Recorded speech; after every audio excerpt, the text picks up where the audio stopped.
coucou, aujourd'hui dans cette vidéo je voudrais te parler de mon amour du livre et de la lecture. En fait je me suis rendu compte que en 800 et quelques vidéos je t'avais souvent parlé de livres.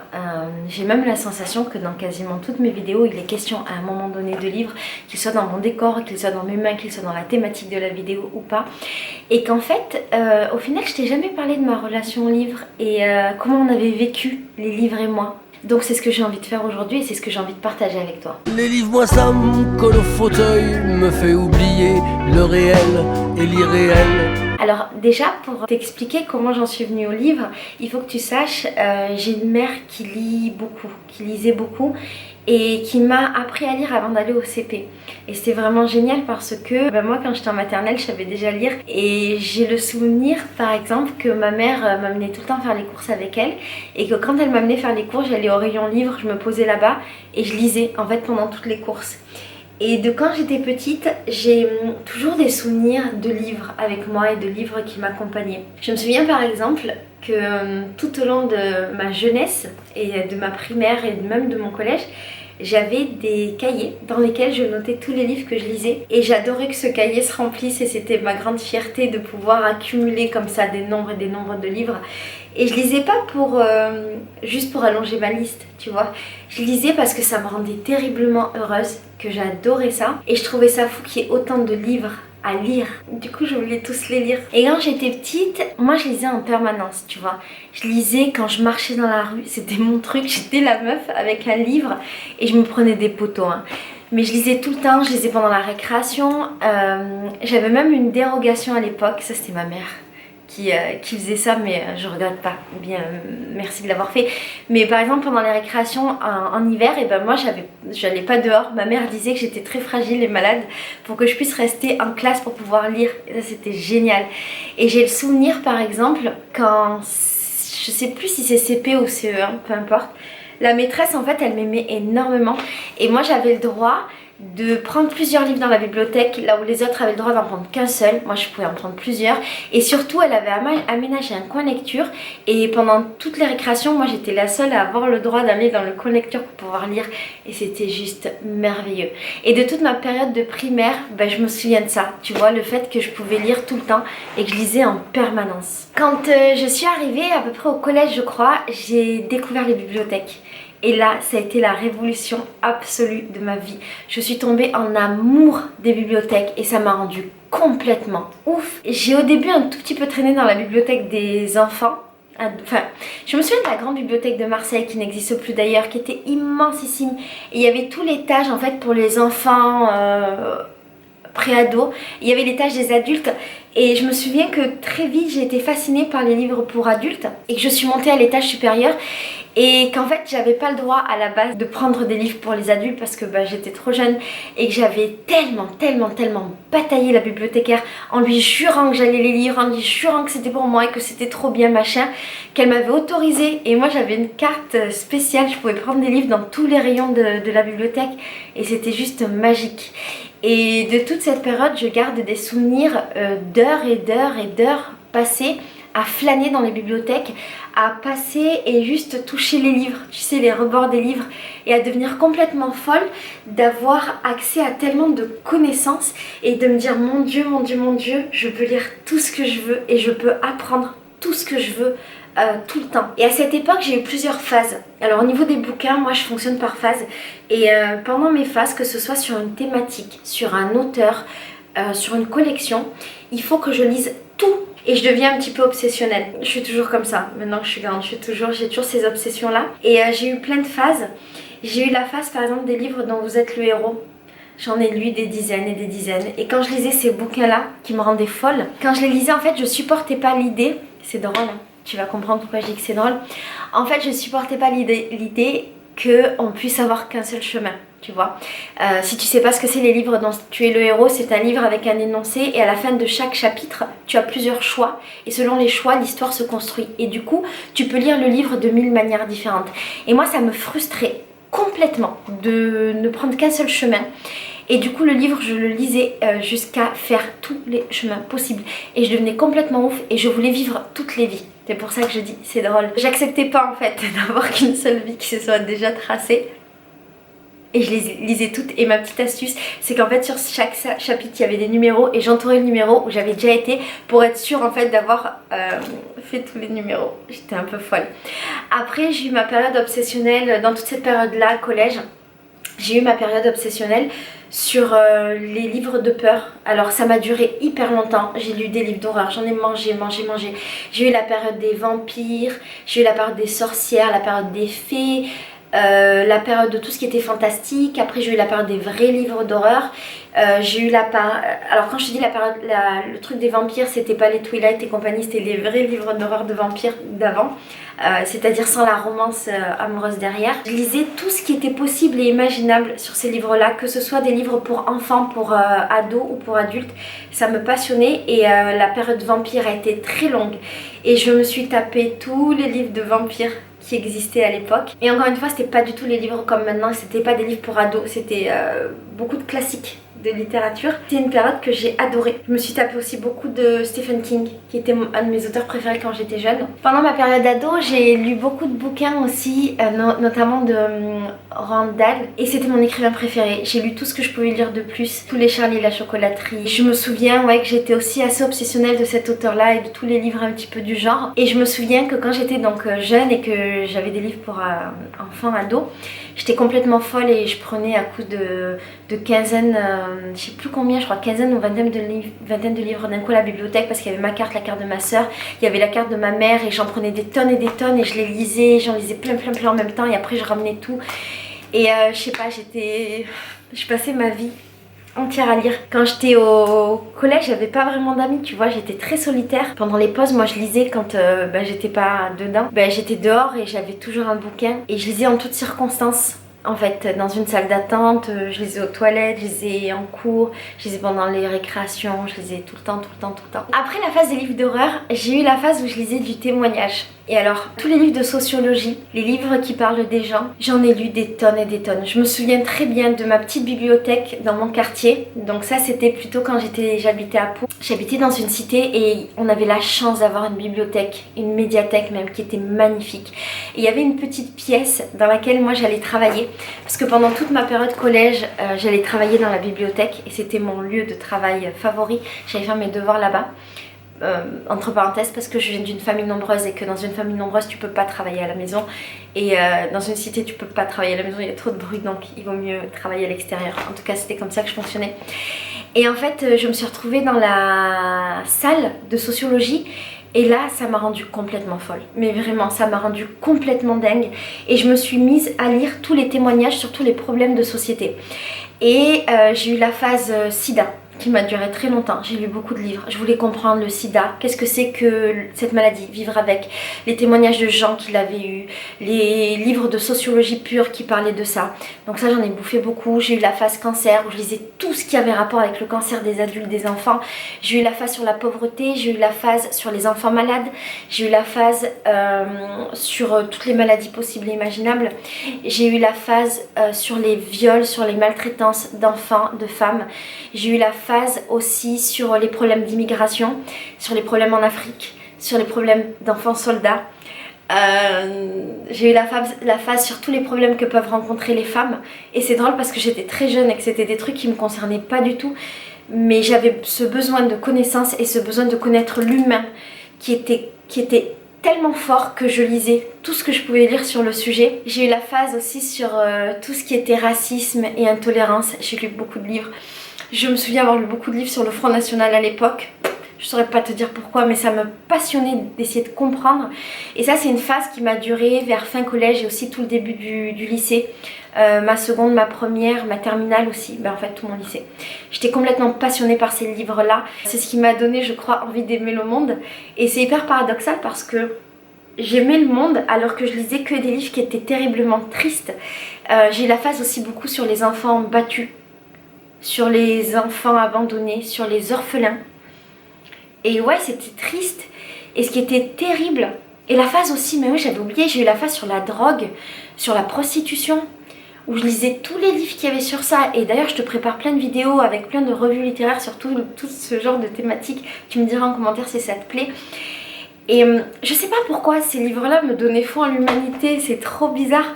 Mais j'avais le besoin de comprendre l'être humain et le besoin d'empathie qui était très fort et qui s'est beaucoup développé à cette période à travers les bouquins. Ça m'a donné l'envie d'aimer l'autre en fait. Quand je lisais des livres avec des personnes qui étaient tristes, pendant tout le livre j'avais la sensation de me plonger complètement dans la vie de la personne, limite de vivre ce qu'elle avait vécu. C'est pour ça que je te parle de l'empathie. Je pleurais beaucoup. Quand je lisais mes livres, je pleurais énormément. Parce que c'est souvent des témoignages et que c'était toujours des témoignages qui étaient bouleversants. Et à la fin du livre, je me sentais hyper orpheline. C'est hyper bizarre, je te jure, je pense que tu vas me prendre pour une folle. Mais c'est comme si il y avait un morceau de ma vie qui se fermait.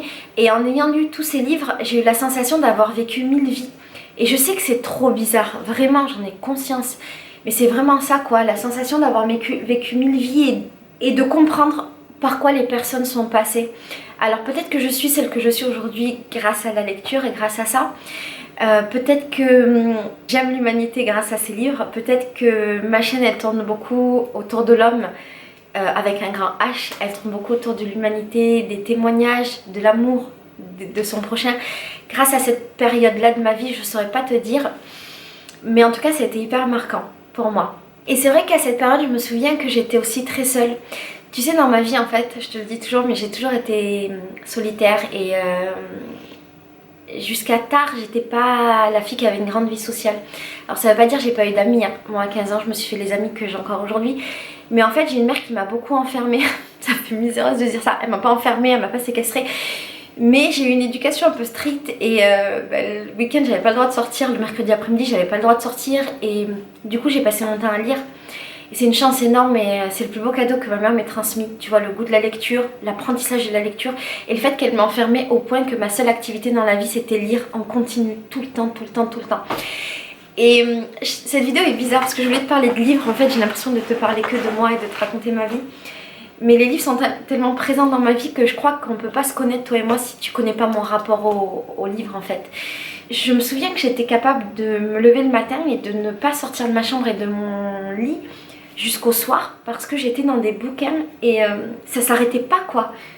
Et j'enchaînais, je lisais plusieurs livres en même temps et mon bonheur il était essentiellement là-dedans. Après j'ai été à la fac et là j'ai eu des lectures un petit peu différentes. Alors toute la période témoignage m'est complètement passée et maintenant j'ai beaucoup de mal à les lire.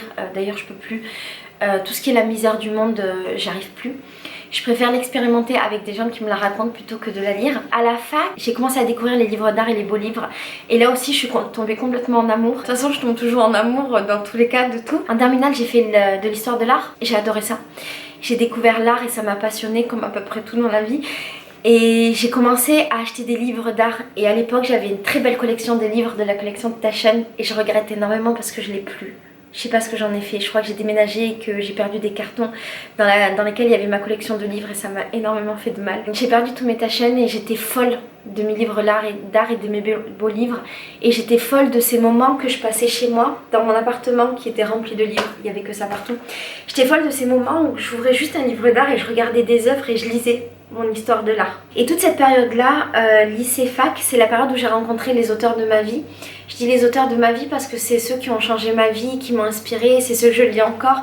C'est un peu comme mes meilleurs amis. En fait, des fois, je me dis, c'est un peu comme la youtubeuse que tu suis. Tu vois, peut-être que moi, je serai ton amie virtuelle et que je marquerai quelque chose dans ta vie, tu vois, peut-être que je t'apporterai quelque chose.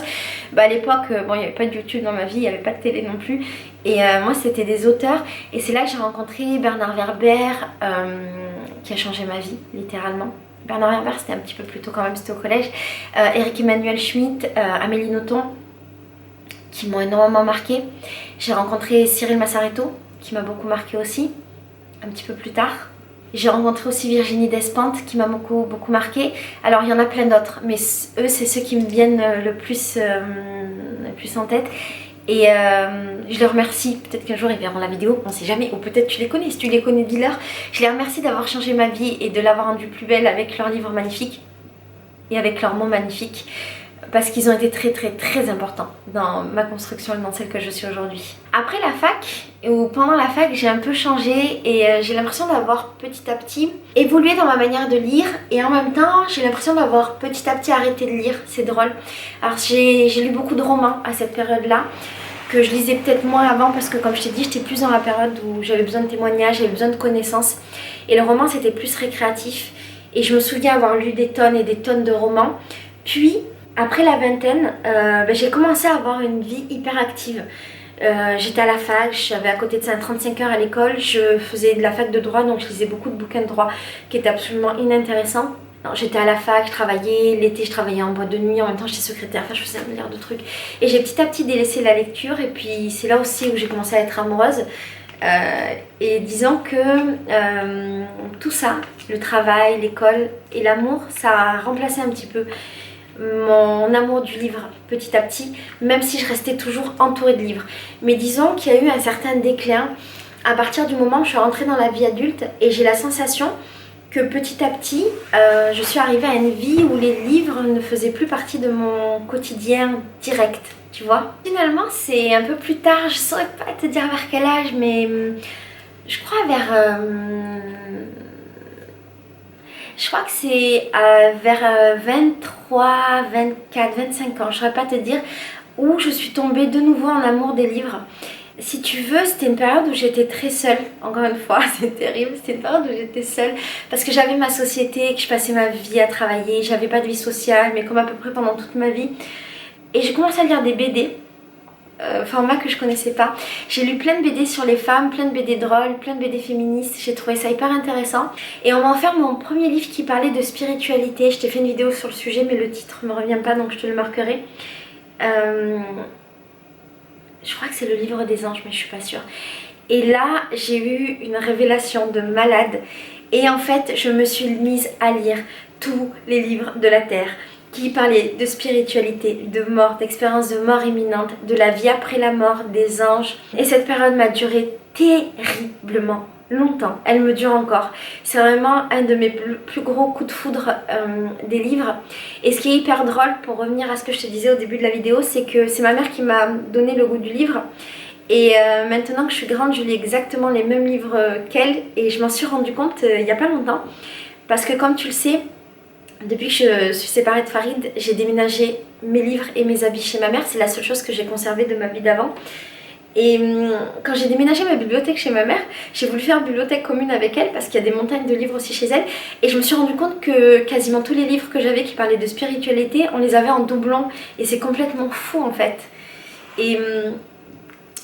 Et donc voilà, j'ai eu toute cette période et en parallèle de cette période, je me suis mise à lire des livres de spiritualité, de bonheur et de psychologie positive. Et ça, c'est quelque chose dans lequel je suis encore aujourd'hui.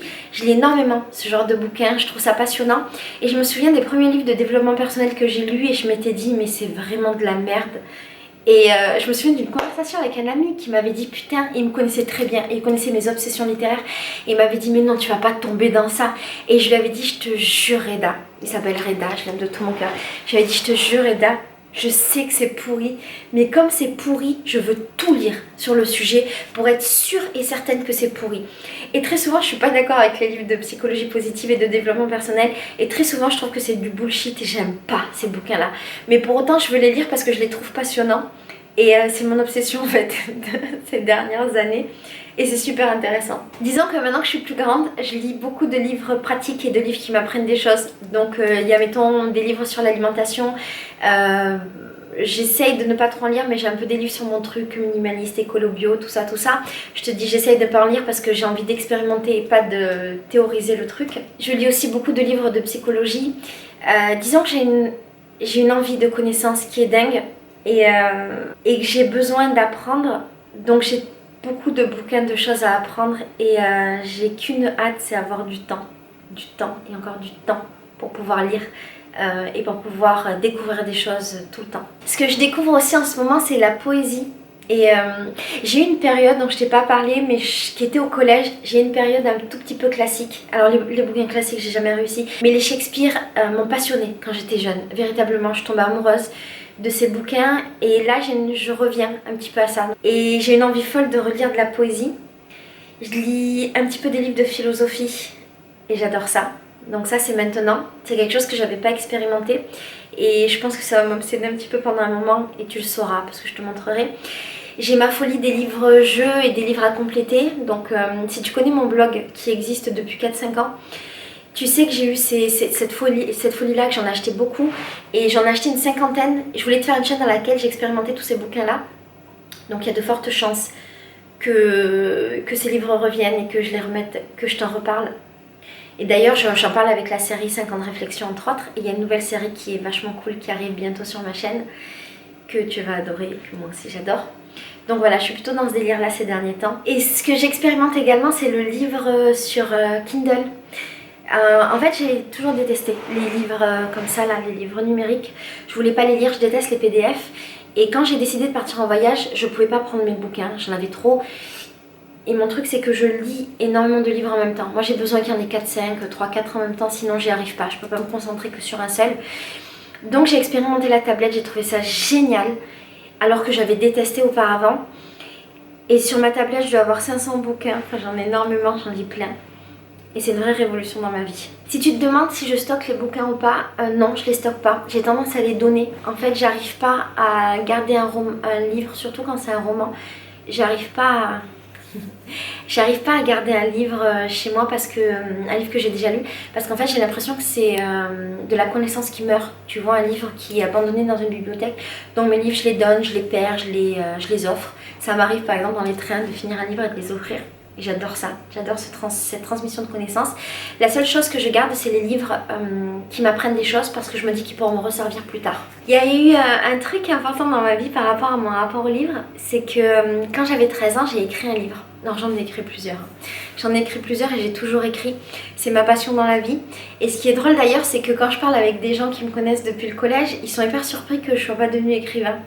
Parce que c'était mon chemin tout tracé à l'époque et c'était mon rêve. Ça l'a toujours été, ça l'est toujours. Et j'avais écrit un livre qui était justement un livre dont le lecteur est le héros. Je me souviens très bien, je l'avais écrit dans ma machine à écrire. Ma mère m'avait offert une machine à écrire, c'était le bonheur de ma vie. Et puis après j'ai eu un ordinateur et c'était, tu sais, les gros ordinateurs de l'époque et c'était fou.